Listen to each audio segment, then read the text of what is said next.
The sun has gone down at Hangman's Hill, and the ghost at Misery Corner isn't walking tonight. So, welcome to the Weird Tales Radio Show, your weekly fix of ghost stories, urban myths, witchcraft, magic, and folklore. And now, here's your host, writer, award-winning journalist, best-selling author, and sometime werewolf hunter, Charles Christian.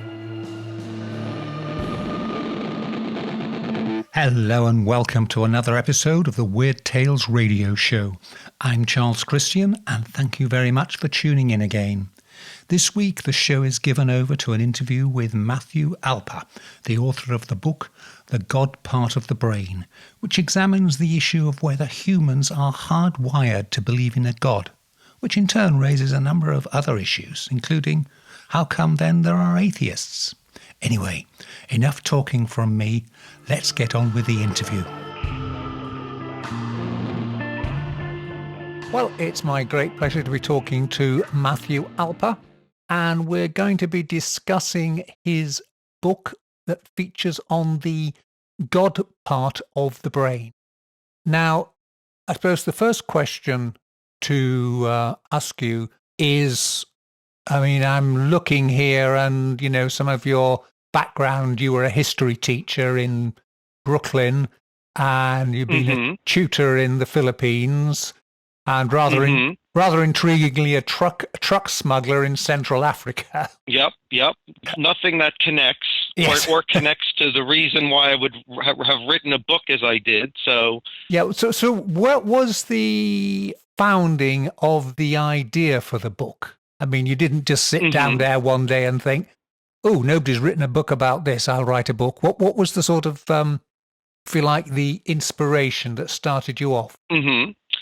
So, true. My prior careers to having written The God Part of the Brain do not add up in any way to someone who would have gone on to write a behavioral neuroscience and philosophy book. So more or less, kind of goes back to my childhood, my formative years when I first sort of came to terms with my own mortality. It made me instantly curious as to what is the nature of my existence. I had people telling me things like, oh, well, when you die, you're going to go to heaven and be reunited with your family, etc. And I was a little bit skeptical about such things. So as I got older, I found myself asking more and more questions in that nature. And as I became a teenager, I began reading a lot more science and a lot more philosophy. I began, as I got even older, experimenting with various things such as transcendental meditation. I began exploring the use of psychedelic drugs. I was kind of on a quest to ascertain whether or not there is a spiritual realm. I wanted to know, I figured, before I pick a career or figure out what I'm doing with this life, I'd like to get to the bottom of such things as whether I am immortal or mortal, whether I have just another, 60, 70 odd years to exist on this planet, and that's the end of it, or if I'm here for all eternity, which probably opens to more options.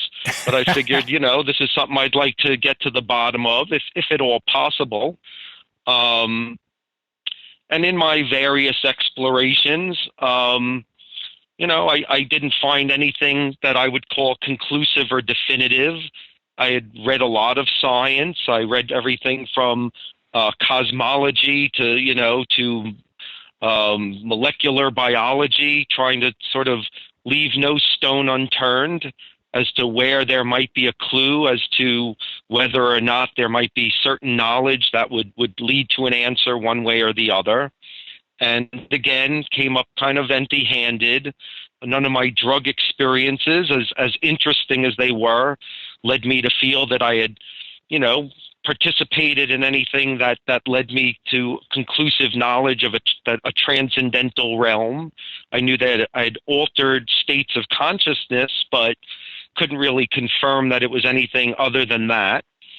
And as I got into my 20s and, was at the age where I did have to kind of have a job and pay bills and stuff, I kind of let go of my quest. I kind of came to the conclusion that it was an unanswerable, that it was just one of those things I would have to live with. I kind of, saw myself more or less as an atheist. I didn't feel I had any reason to believe in a transcendental reality, but at the same time, it was troublesome to me that I didn't have any conclusive evidence that there wasn't either. So I was sort of an agnostic leaning atheist. Mm-hmm.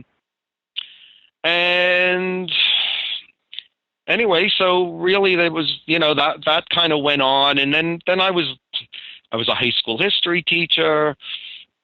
It was at a really, crummy school in Brooklyn, New York. And I realized, all right, like, I don't think I want to sort of do this for the rest of my life. So I started trying to come up with another plan. And I've always been into movies. So I bought a book, How to Write a Screenplay, and I wrote a screenplay, and I ended up selling it to this German film company. So I lived in Munich for a while, and they offered me a job there. And I told them that I would accept, that I was suddenly going to find myself living in Munich as a screenwriter and working on editing other people's screenplays as well as writing more of my own. And as I kind of accepted this job, I was, kind of lamenting that evening, like, all right, I guess I'm just sort of part of the workaday world now. And, those philosophical questions that I used to have, I guess, are a thing of the past, sort of part of my childhood experience and nothing more. And I decided, all right, but just in honor of my past and my prior quest, I decided every 5 years, I'm just going to reopen the question, have I come across anything new that leads me to any certain knowledge of God? And I said, all right, and I typed the question out on the computer. I was sitting on my laptop working on a screenplay.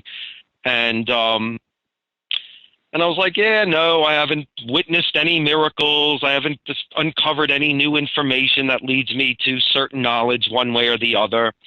And it was at that point that I sort of had a bit of an epiphany. The light bulb went off. Mm-hmm. And all of a sudden I had my aha moment as I looked on the computer screen and I said, wait a second, there actually is something that I can say with certain knowledge of God. I was like, it's an interesting angle. It wasn't kind of what I was expecting, but who knows? I'm going to work with this for now. And I was like, there it is right in front of me on the computer screen. There's something I can say with certain knowledge of God. It's a word. I can hear it in Braille. I can touch it. It is definitively a thing. It is a word. So I was like, all right, with all the science that I used to study, what does science say about words? Well, they're a human concoction. They come from the human brain. We have language centers which have given us this capacity. So I was like, all right, that's interesting. What else might I be able to conclude from this? I was like, well, moreover than it's a word, it's also a word that seems to exist in every human culture in some form. Certainly the word soul or spirit exists in every culture. So I was like, all right, well, what does science have to say about universal behavioral patterns? So I was like, well, from my recollection, it suggests that it's an inherent part of, it's an instinct, an inherent part of the brain. And at that moment, sort of the light bulb went off and I wrote on a piece. I was like, oh my goodness, it's coming from within. It's a perceptual thing. And I wrote on a scrap of paper, the God part of the brain, and that became my next project. And I started investigating more thoroughly what does all of this mean. Mm-hmm. So to sort of reach back a little, so, a little sort of standard Darwinian genetics that I, had studied, basically for any universal trait that any species possesses, we know that it's, there's a behavioral component. So the fact that all humans have a nose in the middle of their face, or cats have whiskers, or monarch butterflies have a specific pattern on their wings, not an accident. It's written in the DNA. Mm-hmm.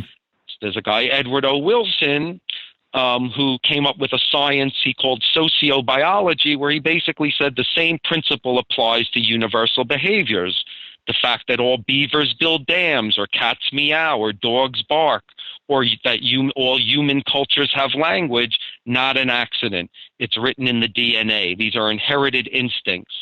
Now, given that all behaviors are generated from the brain, this would mean, for instance, that, let's take in the case of all cats, that somewhere in all cats' brains there's a very specific region that would be responsible for generating particularly the capacity for the cat to meow, what we could call the meow part of its brain. Similarly, with humans, the fact that all human cultures have had language, have communicated linguistically, would suggest that the same is true for humans. And with the help of neuroscience, we know of the Wernicke's area, the Broca's area, the angular gyrus, specific parts of the brain responsible for generating our language capacities. So it was at that point that I applied that same reasoning to the fact that every human culture, no matter how isolated, has believed in some form of a transcendental reality, of a spiritual world, and of deities or entities that rule those worlds. It suddenly dawned on me that there must be what I put in quotes, a God part of the brain, or a part or parts that are responsible for generating what we call spiritual and religious consciousness. And that was sort of the pivotal point that gave me the start of writing this book. And it was from there. You asked what was the impetus. That was the impetus. And from there, I took off 2 years and did a lot of research. Like I said, this was sort of a life quest for me, trying to determine, come up with a conclusion to this particular question. So even though it might not make sense in terms of the past that I had prior to writing the book, it was something that I was, pursuing on my own, so that once I did come up with this initial conclusion, I was able to pull from a lot of science and philosophy that I had read throughout my life that sort of led to me putting together this book, suggesting that essentially humans are genetically predisposed to a belief system, that there are parts of our brain that generate what we call spiritual and religious experiences. In a nutshell, I basically write that this is the manifestation of an evolutionary adaptation, something that emerged in our species to help us survive our unique awareness of death, so that it's a coping mechanism that evolved in us to basically help us survive existential anxiety, being that we're the only animal with self-conscious awareness, therefore the only animal aware of our own inevitable deaths. So there you have, that's the essential, hypothesis. Yeah. Taking it forward, what evidence did you find to support the hypothesis? Is there something in the brain? Is there an organ? I mean, I know some people talk about the pineal gland and things like that. Is there some feature of the brain where this God part lurks? Yep, absolutely. So, the notion of the pineal gland, that was kind of a, sort of before any of this new science came out, that was something that was suggested by people as maybe like the font of our spiritual, existences, almost like where the spirit resides. It has nothing to do with the pineal gland. That was supposition by people who were just sort of trying to conclude that, sort of make a connection between our spiritual selves and our physical brains. I, on the other hand, am suggesting there is no spiritual self. At this point, I'm a hardcore atheist. I don't believe that there is a spirit or soul, an afterlife, transcendental or supernatural entities of any kind, that every form of what we would call magical thinking, belief in luck, belief in extraterrestrials, all of these various things are just manifestations of these parts of the brain that compel us to have beliefs in some form, to have faith in some form of a transcendental reality. And it gives us a sense of hope that even though we know the physical body will die, that this other part of us will persevere. So in regard to what evidence has come out since, So essentially, I break it into a series of parts. So first of all, there's the socio-biological argument. And that's what I kind of summed up earlier, which is essentially there is a law that for every cognitive trait, any behavior that's universal to any species seems to be able to be connected to parts of the brain that generate these experiences. In terms of then the neuroscience that's been conducted since this, in terms of trying to figure out if this is real and where it might be coming from, there's been a number of studies done basically showing that sort of spiritual perception and religious perception come from a variety of parts of our brain. It's not as concise as that there's any one part. So for instance, they've done studies where they've taken people in the midst of meditation or prayer, in the midst of having what they felt to be a spiritual experience, feeling connected to some form of a higher power, and they've put them in various scans to see what's happening in the brain. And it seems like it's basically a series of events taking place. So for instance, regardless of what culture you come from, if you meditate or pray, it seems there's like a string of descriptors that are universal to every religion, to every culture. So for instance, one of them is if we meditate or pray to our gods, whoever that god might be, one of the universal descriptors is a feeling of a sense of tranquility, serenity, bliss. One of the things that happens when you meditate or pray that they find is that the brain's amygdala, which is part of our limbic system, which is responsible for generating fear and anxiety, gets a decreased blood flow. Which means that so basically all of our normal anxieties and fears are dissipated. We're given to a sense of tranquility, of bliss. Another descriptor is a loss of sense of time and space, of feeling like this sort of amorphous sense of being one with a whole. That can be, correlated to the fact that they found that the brain's parietal lobe, where spatial and temporal consciousness is derived, also gets a decreased blood flow. So our normal sense of time and space dissipates, and we're left feeling, again, this more amorphous sense of being one with a whole. And essentially, all of these experiences can be correlated to things happening in the brain. That they've found through numerous studies at this point, conducted all over the world.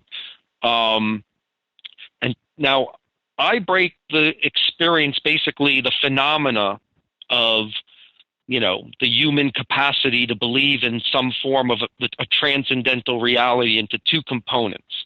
I write about the spiritual and the religious. And that these are basically two separate instincts coming from different parts of the brain. So whereas spirituality is more an experiential phenomena, something we feel. It's a feeling of connectedness to the one, of what we describe as God consciousness.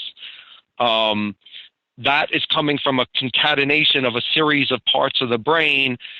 Whereas and that's an experience we have that makes us feel connected to some higher power. Religiosity, I write, is an instinct separate from spirituality, which stems apparently from other parts of the brain, which is more about feeling connected to some institution. It's sort of like a almost tribal instinct that makes us feel connected to a certain religious institution from which we derive a series of customs, of rituals that give us a sense of meaning and purpose in our lives. And that seems to distinctly come from, again, based on on scientific research that I have not personally done, but that I've compiled. Particularly, a lot of it's been done by a guy, Dr. Ramachandran, who's a neuroscientist who essentially was working with epilepsy. And he found that amongst epileptics, there were certain groups whose epilepsy originated from the temporal lobe. And they're called temporal lobe epileptics. And he found that unlike other epileptics whose epileptic seizures originate from different parts of the brain, those who have, a deficiency of myelin sheathing in their temporal lobe, and that's where their seizures are derived, tend to be hyper-religious people. He found this phenomena that people who are temporal lobe epileptics have a high likelihood of being very religious people, hyper-religious people, and that during their seizures tend to describe their seizures as religious experiences. Right. Yes. So that's another category of sort of research that's been done to show that there's a connection between religiosity and the brain. Mm-hmm.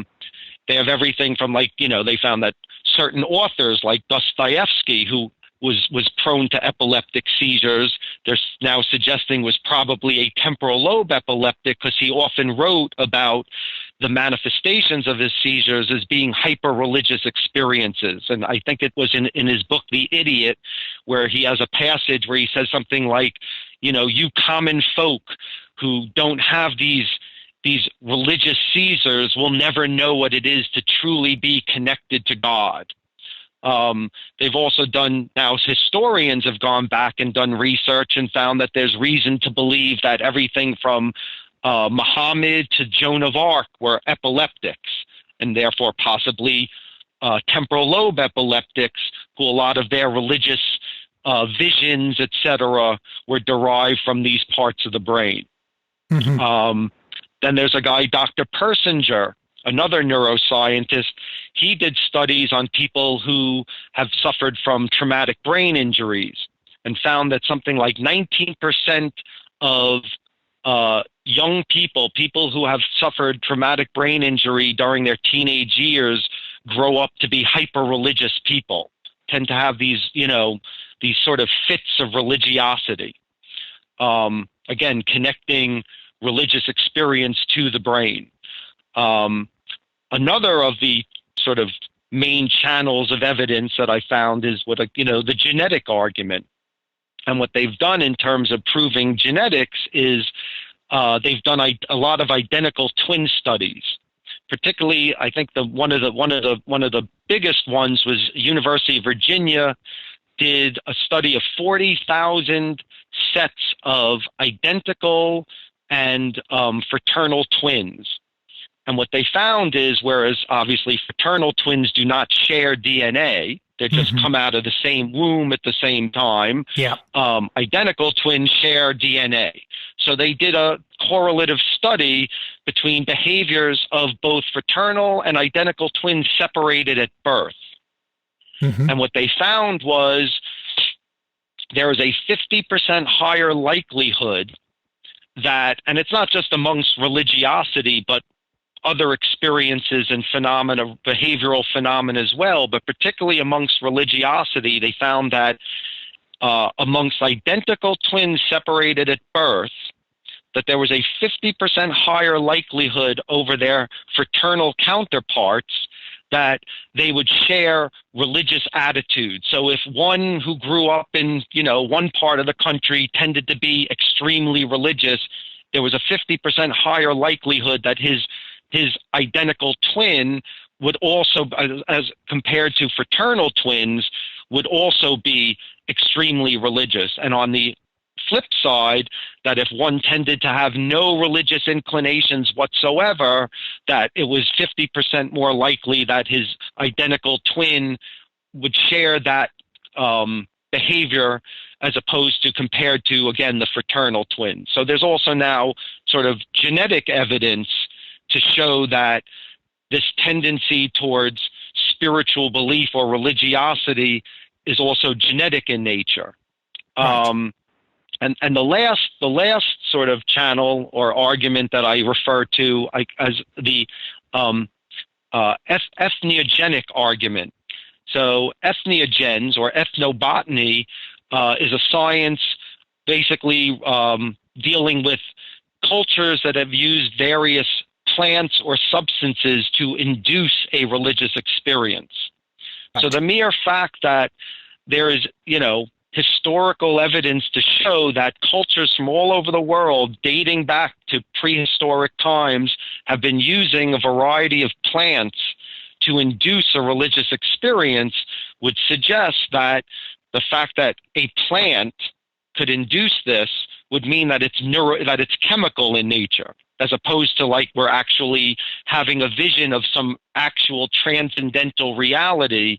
There's a connection now to the chemistry, neurochemistry, and religious experience. Again, also showing that the phenomena is tied to our biologies as opposed to representative of knowledge of an actual reality beyond us, transcendent of us. Gotcha. So those are the four essential arguments that have now been sort of rooted in various studies to suggest that, again, this is all biological in nature. Right. And there's plenty more, but I mean, I don't want to spend this whole interview going through a book's worth of all of the data that's been brought up. They've done now studies on near-death experiences of the neurotransmitters involved and why that phenomena takes place. And again, all of these religious phenomena, what's most important is that it's evident to sort of anyone who has a basic understanding of human anthropology that all of these various religious phenomena are universals, that we could go to, the ends of the earth and whatever culture, whether we find, native tribes lost in the Amazon or, Aboriginal tribes in Australia or in any, major developed society, that we find that these are universals, that humans as a species tend to build shrines to various deities, that all of these phenomena, speaking in tongues, religious conversion, near-death experiences, they're all the same all around the globe, regardless of what your religious belief is. You took all that as part of your research, and then where did you go with it? Well, then I wrote a book. Yes. I mean, so where did I go with it in terms of my own sort of philosophical take on these things? Like, well, I'm not sure what you mean. Well, I mean, in terms of putting that together for the basis for your book, as these are ideas that are already in not necessarily the public domain, but certainly in the academic domain. Well, they weren't at the time. See, I wrote The God Part of the Brain in 1997. Yeah. There was none of this was out there. There was no science around it. As a matter of fact, if you look at, the sort of big books that are now out, whether it's Dawkins, The God Delusion, etc., I'm in their bibliographies. They're not in mine because their books didn't exist for another decade. Right. So this writing sort of predated this whole new boom in a field of what they're calling neurotheology. Personally, in my book, I call it Intro to Biotheology because it's more than just a brain science. It's a genetic science. It's a plant science. It's a brain science. It's a behavioral science. It's an anthropological science. It's pretty comprehensive. So I call it biotheology. And that's what I did when I came up with this initial idea. I sort of strung all the research together. One of the things that I realized I had to add to the book for it to make sense was that here I am sort of hypothesizing that this is all part of some evolutionary adaptation that emerged in our species, and evolutionary adaptations don't emerge for no reason. They all have sort of a raison d'etre. Yeah. There's a purpose. They have an adaptive function. So one of the things I had to come up with is, well, what's the function of this? Why, of all the various species, would we have evolved this very strange tendency to believe in transcendental realities, particularly if they're not real? Yeah. So my approach to that was, well, I thought, okay, well, since this is a human function, let me sort of isolate humans. What do we possess? What makes us unique from the other animals that we may have evolved this? I went through the various list of things that make us unique. We're a linguistic animal. No other creature is. We are a musical animal. We're a mathematical animal.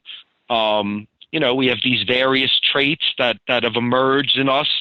Other animals might have incipient versions of these behaviors. I mean, birds tweet. We could say it's a bird song, but they're not composing original music. Other animals may count high enough to be able to know how many, sort of are in their litter. Yeah. But they can't do sophisticated mathematical equations. That's a strictly human capacity. Mm-hmm. I thought, so what are the unique human capacities that make us stand out, that may have triggered the evolution of this trait? And the one that sort of jumped out to me as what sort of stands out as the most unique trait that humans possess that no other animal does is self-conscious awareness. That we possess parts of our brain that enable us the capacity to be aware of our own existences. And I write about that sort of, the reason for that, that self-conscious awareness not only is one of those traits that makes us unique as a species, but it's also that trait which has sort of positioned us as the most powerful species on Earth. Because what self-conscious awareness did was it made us the first creature with the capacity for what I call self-modification. So, for instance, let's say another ice age comes. Every other species on Earth will have to passively sit back and wait however long it takes, millions of years, to develop a thicker coat of fur for natural selection to take place. Humans, with the advent of self-conscious awareness, have transcended the process of natural selection. So if an ice age comes, for instance, we don't have to sit passively back and wait for generations to develop these traits that will enable us to be more survivable in this new environment. We can say, I am cold, and we can do something about it. Within a couple of hours, we can sew ourselves a coat of fur. So should we look up at the sky at birds flying and say, hey, it'd be really neat to fly? Again, we don't have to passively sit back and wait however long it might be for us to grow wings, even though that's not a likely scenario anyway.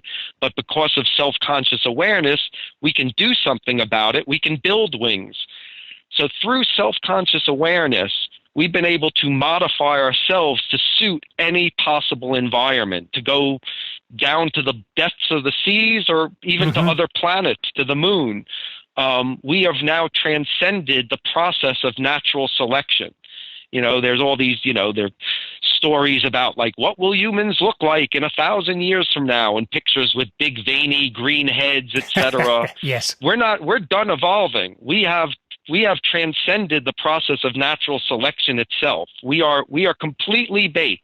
If we decide that it would be to our advantage to have bigger brains, we'll build them. They're called computers. Our brains are not going to grow. We have all the capacity we need to suit any possible environment. So here we have this new trait that comes, that evolves in us, that emerges in us, and makes us the most powerful species on Earth. And yet, like with most good things, it came with a catch. And the catch was, now we know about that horrific thing called death.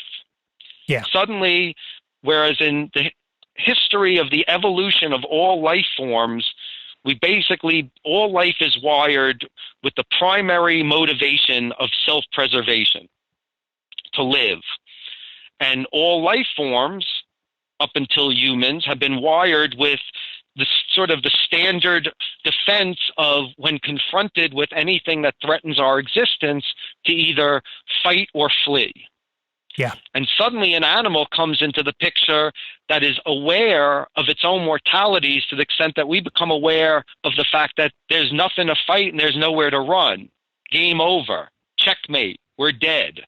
We can build the biggest fortress in the world. Can't protect us. There's nowhere to run and there's nothing to fight.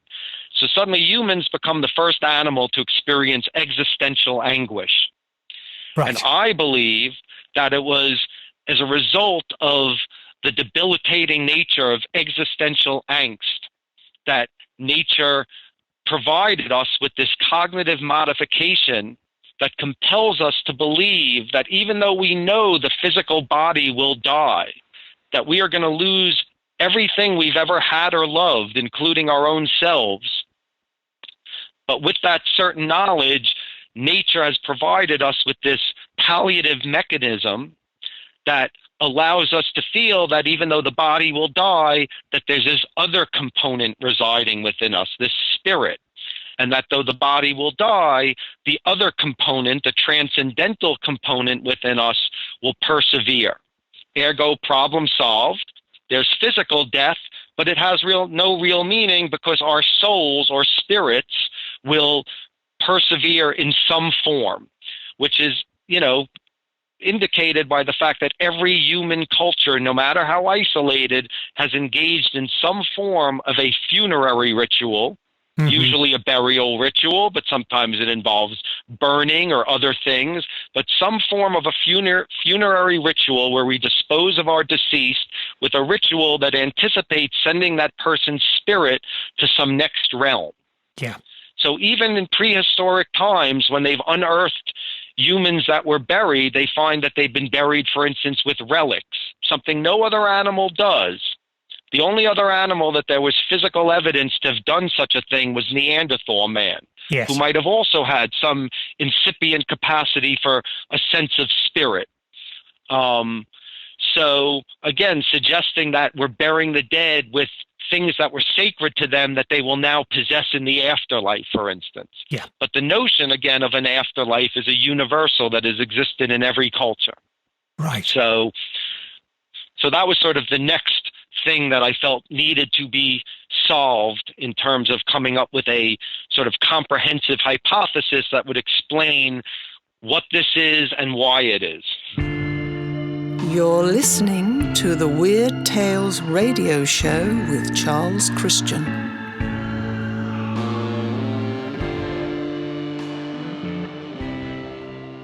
This does prompt a question. How does the God part of the brain work with somebody who is, for example, an agnostic, an atheist? Excellent question. Prompted chapter 11, why are there atheists? And again, a question that occurred to me, like, okay, now I have something else I have to contend with. Why? And as I thought about it, I realized I came up with a conclusion, which is that I found that so essentially for every trait that is, again, universal to a species, any even physical trait, let's say we were going to take the population of any given 10,000 people, let's say on an isolated island, and we were going to measure them for the physical trait of height. They would fall into a bell curve. Yeah. The average person would be what we would call average height within that society. And yet, because of genetic variation, we would fall into a bell curve where on the tapering extremes, you would have a certain subsection of people who would be born excessively short and others born excessively tall. Yeah. The same principle applies to cognitive traits. So let's take something like musicality. Humans are a musical animal. They are now finding that there are parts of the brain that generate our musical capacities. It's a part of our nature. So if we take that cognitive trait, for instance, we'll find the same thing happens. We fall into a bell curve. That if you took any given population of people, the average person in that grouping would fall into the bulge of the bell curve and possess what we would call average musical potential. Yeah. If you took me to any continent on earth and brought me with a tribe that was singing a song or clapping a rhythm, I could join right in. I could communicate with them musically. I would possess what we would call average musical potential. However, again, on the tapering extremes of that bell curve, you have some people born tone deaf. On the other side of the curve, you have people born musically savant. Basically people who at age 5, if you play them a Beethoven sonata, on hearing it once, can sit down and play it note for note in perfect timing.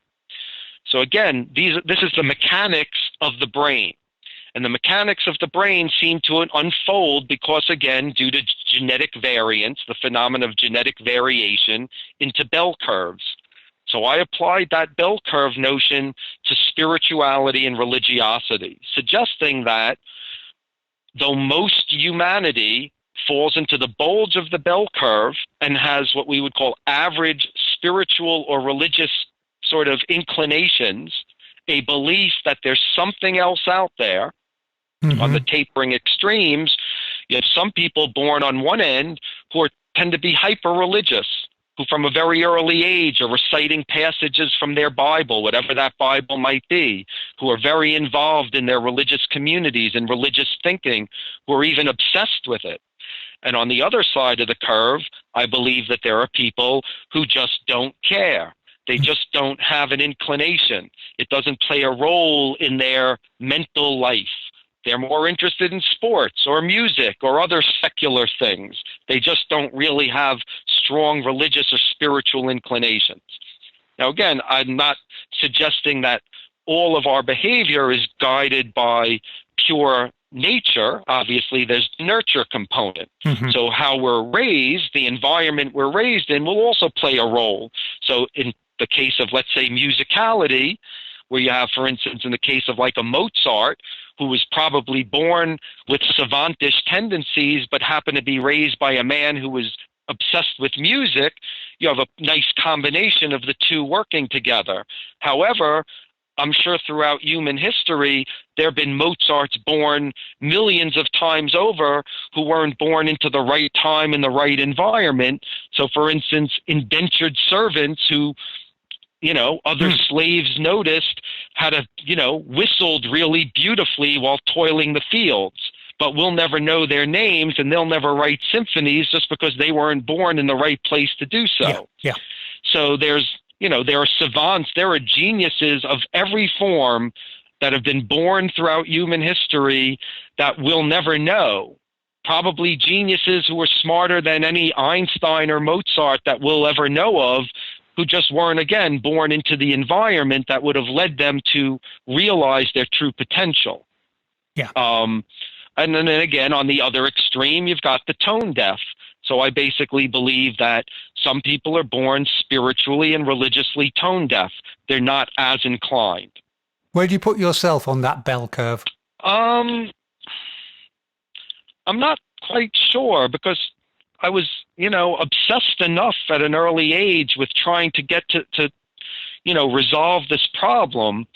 So I gave it a lot of thought, and I did a lot of sort of experiments on myself, trying to figure out, like, where is my thinking coming from? And really trying to determine, am I a physical being or a spiritual being?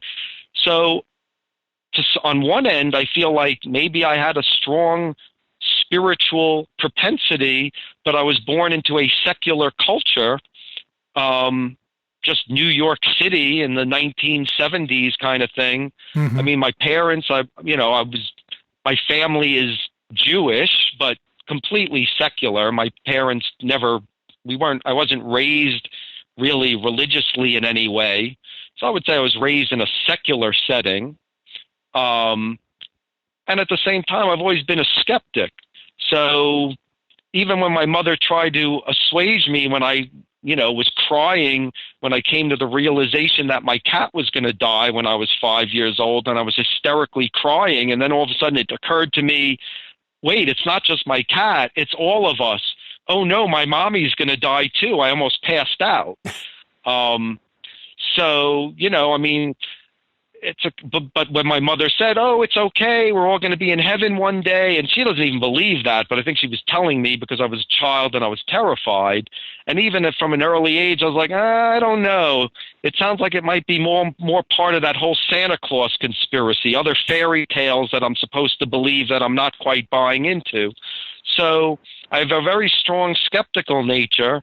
And at the same time, I was very curious as to trying to come up with a solution to this problem. And I was very driven towards reading a lot about sort of scientific versus spiritual realities.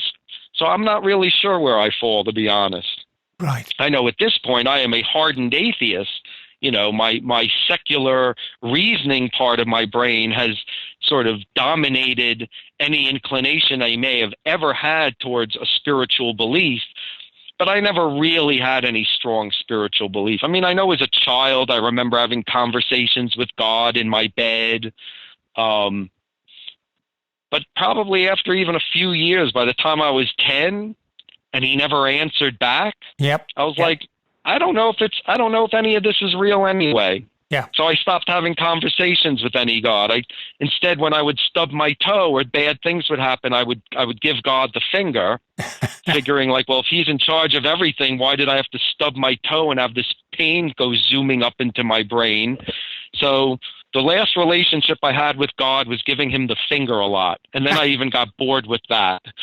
So do you think the God part of the brain can also dominate how people act in terms of, say, morality, being good, which then sort of prompts where do people who are, I don't know, existentially evil, where do they fit into it? Do they lack that, or?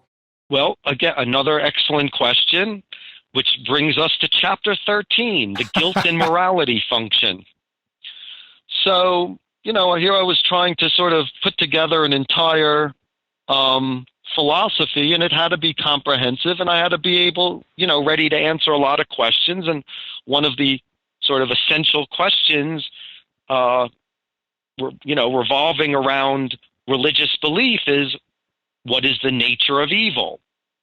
Like I could string together a whole bunch of theories about the brain, but if I can't explain the nature of evil, then, again, another unknown. So, because we think of good versus evil as almost these transcendental qualities. So I started to investigate the neuroscience underlying morality. And what I found was that, there's research out there to suggest, a lot of it done by a guy, Antonio Damasio, who writes on the neural nature of morality. So one of the first instances that sort of yielded this science was this character Gage. In the early 1900s, while being involved in making, I think he was laying railroad tracks, and there was an explosion, and it sent the metal rod through his skull, and they couldn't remove it, and he lived his life like that. However, he went from being, he was a married man, a husband, a father, known to be an upstanding member of society, and once he recovered, became sociopathic, an incorrigible gambler, liar, cheat, thief, etc. And they retained his skull after he died, and since then, a whole science has come around based around the neuroscience of moral reasoning. And what they've found is, and they've done studies, everything from with people with traumatic brain injuries, to, tumors that have affected various parts of the brain. And what they found is that there are parts of the brain that generate moral reasoning. And so essentially, again, what we consider, this notion of existential evil, it's not existential, it's just part of human nature. So essentially, and this is true of most mammalian species, we are social organisms. We thrive in groups. We're not independent beings that are like lone creatures. A lot of mammalian species operate in harems and groups, etc. Certainly primates do. They're not individual creatures living solitary existences. And obviously that's for the pure reasoning of strength in numbers. However, so we are social organisms. which means we have to operate as a group. And yet we have to thrive as individuals. So humans are basically born with two instincts that are constantly at odds with one another, which are selfish instincts versus altruistic instincts, both generated from certain regions in the brain. And again, in light of that sort of cognitive bell curve, some of us are born with more tendencies towards sociopathy, and others are born with more of a sense towards altruistic behaviors. Most of us are born sort of somewhere in that middle ground. Yeah. So what I found was, again, the answer to the problem of evil, again, resided in the brain. That what we call moral reasoning, that we have a combination of things going on. So one is I call the chapter the guilt and morality function. Part of it revolves around guilt, the sense of guilt and shame that humans have. It's a universal. There's no culture on earth that you can go to that don't understand the concept of guilt or shame. It is a human mechanism. And the point of that mechanism is, again, for a social organism to thrive, there have to be certain inherent behaviors that cause us to feel shame, that they're almost like checks that we have amidst ourselves that make us think, like, as we're reaching out to sort of steal that muffin in the window, a part of our brain that we often attribute to, our religious character is really our neurophysiological character at work saying, don't do it, it's not the right thing. Yeah. You wouldn't want someone to do it to you, don't do it to them. So again, we've got these structures in the brain, and again, like I said, there's tons of neurophysiological research out there at this point showing that how traumatic brain injury can affect those parts of the brain. And they actually did a study and found that, I think they did a study on people in America who were on death row, like some of the worst criminals. And they did brain scans, and they found that there were distinct either deficiencies or traumatic brain injuries causing atrophy to parts of the brain that were responsible for moral reasoning. So again, the question of evil, good versus evil, is not a divine battle. It's a neurophysiological battle that we fight within our own heads all the time, and we either veer towards selfish behaviors and tend to be more sociopathic. So again, if we're going to look at human behavior in such a way, it's almost like there is no free will. Like if you were born to be sociopathic, it's a tragedy. It wasn't your own making. It wasn't like, we grew up and by the age of 10 or whatever we were at a crossroad and we thought, am I going to go good or am I going to go evil? And that we have this sort of transcendental capacity to choose evil over good, or good over evil for that matter. In which case, if we're going to look at criminality that way, it makes one think that we need to sort of take another look at the way we work our penal system. The mere word penal implies punishment, and should we be punishing, like wanting to harm?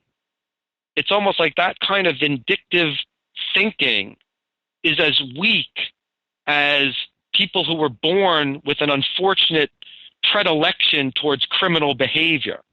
And again, it's not to sort of negate the environmental influence, because that's part of it too. I'm sure most people, if they were raised by sociopaths, by seasoned criminals, one can just look at the family of those who lead my nation at the moment. It's a family thing. It's a family affair. So between the nature and nurture aspects of these things, we can sort of take away the question of evil from divine inspiration to, again, just natural causes. Now, since you wrote the book, which, as you say, was 23 years ago now, have your own views changed? I mean, other than the usual thing of any author that you read something, you think, oh, I'd write it differently now. But, have your own thoughts evolved in any way? Sure. So when I first wrote the book, when I first put it out in 97, it has since, it went through, I had because I have again, you read a little bit about my prior experience. I have no credentials in neuroscience or any science for that matter. I have a degree in philosophy, partly attained in University of North London. I was there for 2 years. Right. So I am a little bit of an Anglophile. I should put that out there. So anyway, when I first self-published the book, because I quickly realized that the publishing world was going to continue to snub me, and I opened Rogue Press and I self-published the book. But I started getting on radio shows, and then the book started selling, and eventually I sold it to a publisher, and then it went into numerous languages, etc. But before that, when I had total control of the book, after my first edition, my thoughts were still evolving. Yeah. So, for instance, I think the chapter Why They're Atheists was not in the first edition, for instance, nor were other chapters. So within the breadth of about 5 years of having self-published, I went through like 6 editions. Yeah. I kept adding. Yeah. Then I sold the book, and I added 1 chapter to that. It was called Why. We'll have the concluding 15 minutes or so of that interview next time. But until then, it just remains for me, Charles Christian, to say thank you very much for listening in, and I'll hope you'll join me again same time next week. Till then, stay well, stay weird, stay different, and stay safe.